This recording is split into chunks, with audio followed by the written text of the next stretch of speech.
America's oligarchs grossly underestimated the courage and skill of those who tried to uncover the truth about the Kennedy killing, none more so than the brilliant and tenacious Mark Lane.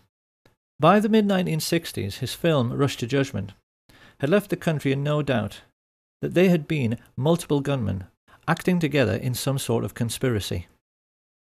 Once he had proved this beyond any doubt, the only question remaining was, how big was the conspiracy?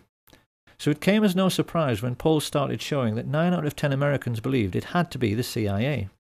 This internal memorandum reveals just how nervous the agency was about this development.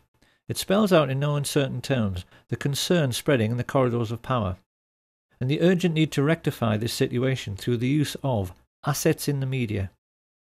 This great image problem led America's Nazis into initiating Operation Mockingbird, an ongoing policy of using the colossal wealth they were now amassing from drugs and weapons sales to buy up as many TV and film companies, newspapers, and local and national radio stations as they could lay their hands on, to the point where by the 1970s they were proudly boasting that everyone of any significance in the media is CIA. Do you have any people being paid by the CIA who are contributing to a major circulation American journal? We do have people who submit pieces to American journals. Do you have any people paid by the CIA who are working for television networks? This, I think, gets into the kind of getting into the details, Mr. Chairman, that I'd like to get into in executive session.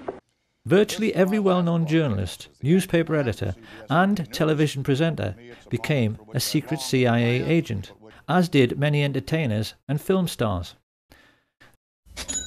The question now was how best to use trusted public figures like Walter Cronkite. And this was how the first investigative documentaries about the Kennedy assassination came to be made. It will come as a terrific shock to those who have sought truth and solace in these many films, feature articles, and TV specials, to learn that every last one of them, including Oliver Stone's JFK, was actually produced by the CIA.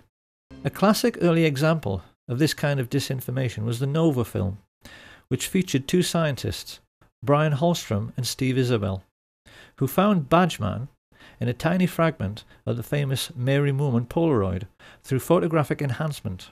But when investigators took the trouble to actually measure the size of these three figures, it became obvious that they were so tiny they were too small to even be children.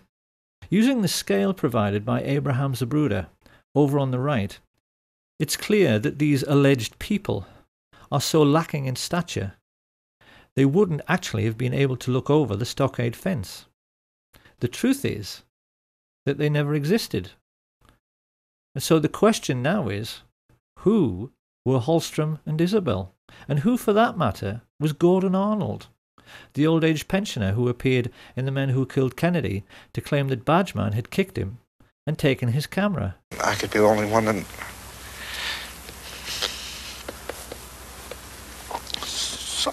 saw the man. The answer is that they were all professional actors, because this is how the devil operates.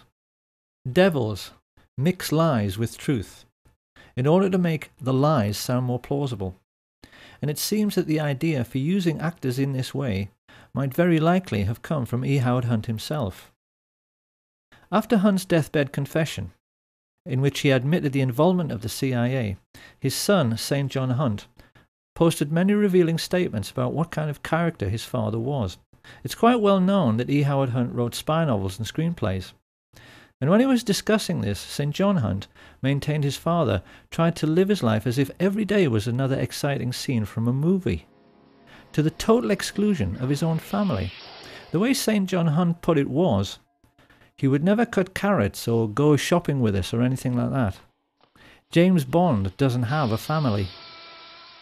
Historians are well aware that the CIA studies everything which is impressive, and it now seems very plain that they were greatly influenced by the brilliance of the Levinson and Link Columbo series, particularly one episode, Murder, Smoke and Shadows, in which the killer, who is a ruthless young movie director, tries to confuse and mislead Columbo through his powers of creating illusion, only to have the tables turned when this is done back to him, because the whole point of that episode is that the audience never know who is and who isn't supposed to be an actor. The Men Who Killed Kennedy series was laid out in the same way. Whilst a few of the interviewees, like the Willis family, were genuine, most of the people claiming to be witnesses were simply actors, whose only job was to keep people's minds on the grassy knoll, so they would never think about the storm drains and where the shots actually originated. Oliver Stone's film was made to serve exactly the same purpose. It's also very clear that the CIA spent a lot of time studying the emotional breakdown in interviews with people like the ambulance driver Aubrey Reich. Intelligence agents are fully aware that when an audience sees someone sobbing from grief on screen, they tend to become emotional themselves. This is how sensitive, humane people react. And when this happens, you're no longer thinking. And when you're no longer thinking critically, when you suspend skepticism for the sake of emotionalism, you can be fooled. I wanted to tell you why I grieve.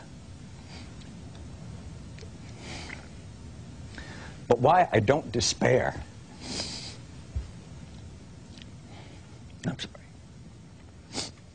Of course, having heard this, people will wonder how anyone could be cynical to such a degree, and it's a perfectly legitimate question, because as we shall see later, this would not be the last time that the American public were fooled by actors sobbing on national TV.